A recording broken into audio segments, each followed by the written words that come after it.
Hej, det er dag 4 sammen med Fiona. Og nu har vi været i byen i går jo, og det gik jo i og for sig fint. Vi var også på café, og det var også rigtig dejligt. Indtil videre så har Fiona jo lært, at hun skal ignorere de andre hunde. Men jeg synes, hun gør det så godt, og hun er så dygtig til det, at jeg kunne godt tænke mig, at hun rent faktisk blev socialiseret med andre hunde. Fordi hun er der. Det er ikke alle hunde, der kan gøre det så hurtigt som på 4. dagen, som hun kan.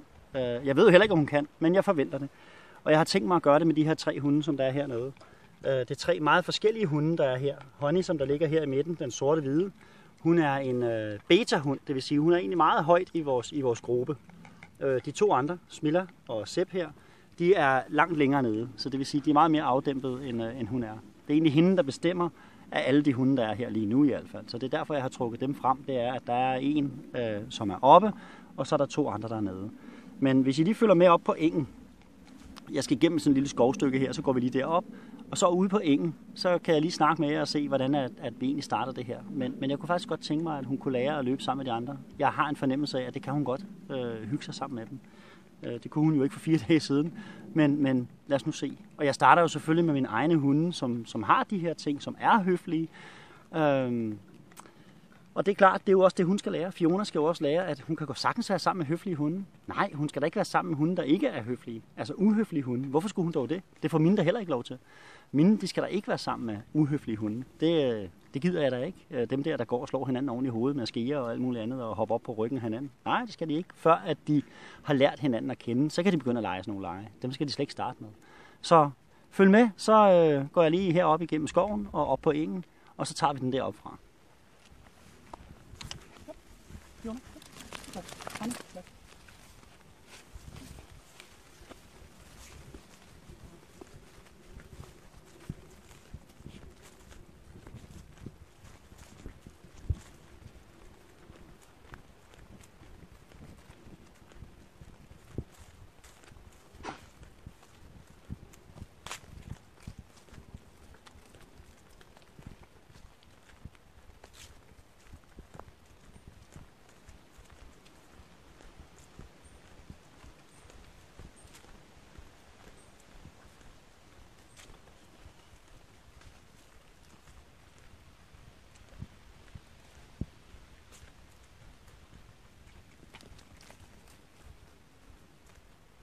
Honey.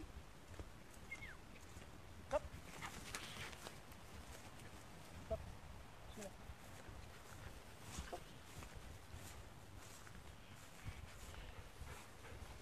Det, der ligger i det nu, det er, at nu får de egentlig lov til at lave lidt fri leg.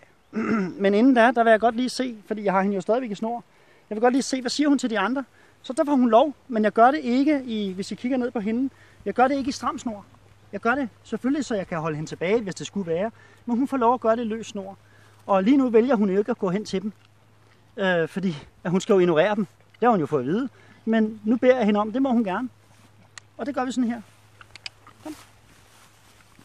Kom. Ja, fint skat. Kom. Det er godt skat. Hun vælger, at det gider hun ikke. Så det er helt okay. Jeg regner med, at de faktisk godt kan. Så hun får 10 meter fri i den her. Kom skat, afsted.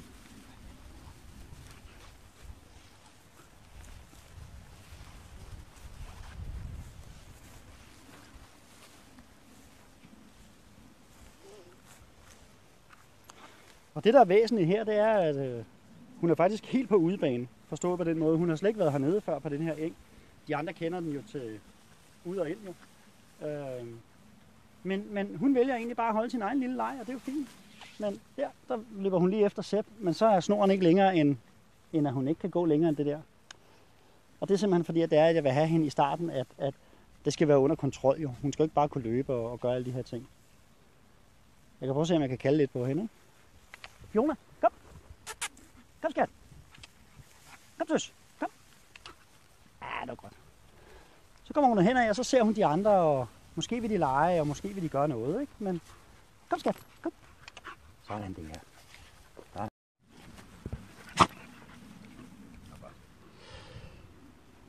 Nu har de været ude i et minut eller halvanden, bare lige og løbe lidt rundt, og det er jo fint. Fordi at det, der er vigtigt i det her, det er, hun er jo ikke trænet i at skal være social sammen med de andre. Hun er i gang med at finde ud af, at det er okay at være i de andres selskab. Det her med at løbe rundt og lege i alt for længe, der skal man altså stoppe, mens legen er god. Og det gør jeg allerede efter 1 minut eller halvanden og siger, nej, nu skal I ikke mere. Det er det. Så nu kan vi stadigvæk bare gå en tur, og det gør vi så hernede på engen. Og der kan I egentlig følge med, at hun får lov egentlig bare at være der. Og der kan de være sociale, eller de kan egentlig bare løbe hver for sig, hvad de gerne vil. Ikke? Så vi går en lille tur, sådan så hun finder ud af, at det er helt okay, at der er andre hunde, der også løber rundt. Kom.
Så stopper jeg lige op og egentlig bare lige er her, sådan så jeg afbryder det, vi egentlig laver.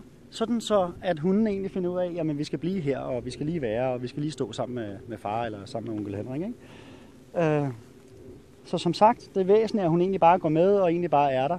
Ser på de andre hunde, hvis I kigger ned, at hun egentlig bare er der og ser de andre hunde også er i bevægelse. Det er rigtig, rigtig vigtigt. Sådan så hun lærer, at det er okay, at alle de andre er der. Min far er der, onkel Henrik i det her tilfælde, så ham kan jeg altid læne mig op af, hvis det bliver svært. Ikke? Så det er faktisk noget af det, vi skal bruge tid på nu. Og så kan man sige, at det er også hundetræning. Ja, det er hundetræning. Det er et spørgsmål om at få socialiseret, for det er jo der, det er gået galt også. Ikke? At det er, at hun bider jo også mennesker, og der er vi jo slet ikke endnu. Der er vi er jo ikke begyndt at træne på det. Men det gør vi egentlig senere. De små øvelser omkring det kan jeg egentlig vise jer nu her. Det er sådan her, at jeg vil have hende til. Kom, sæt. Kom herhen. Jeg vil have hende til at have en godbid jo. Men hun skal lægge sin mule, altså sin hage, ned i min hånd.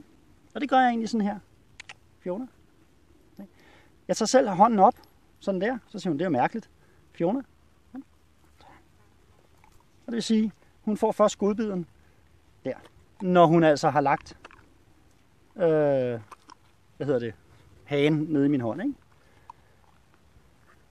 Sådan der. Så det er det næste, fordi det skal jeg bruge til mennesker, sådan så, hvordan skal mennesker egentlig møde hende? Sådan så de kan tage hånden frem sådan her, og hun så lægger hagen ned. Fiona.